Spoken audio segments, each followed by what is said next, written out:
AKSEKİ'nin anneleriyle buluşma çekeceğiz.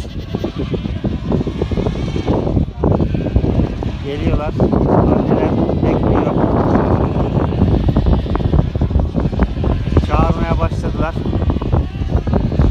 Hepsi bak bekleşiyor. Evet, birazdan buluşacaklar.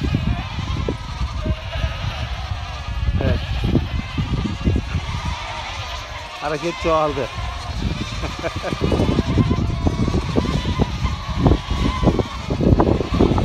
Evet, buluşma başladı. Maşallah maşallah. Vallahi ne güzel bir görüntü ya. Buraya bak. Vallahi bravo.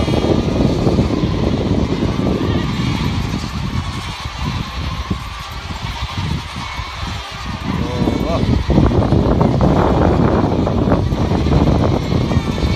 Yani her birisi annesini nasıl buluyor o da meraklı.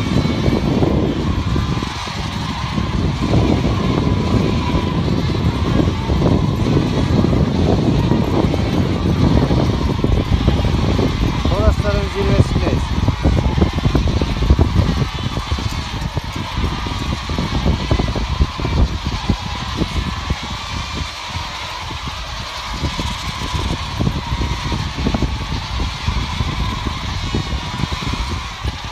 Çok duygusal bir durum.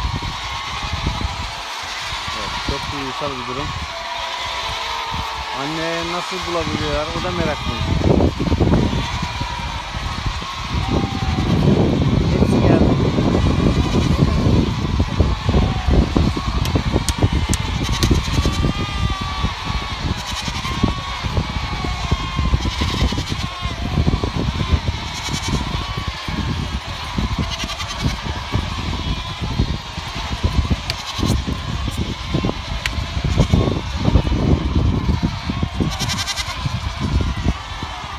Evet. Yayladayız.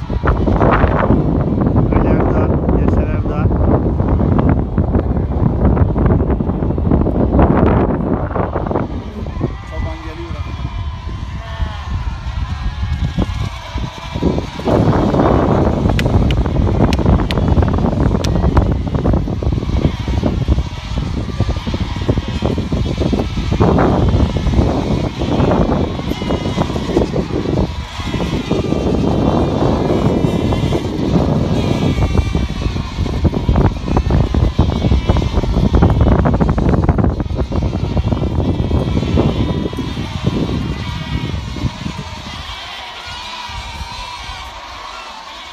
Evet, annesini arıyor.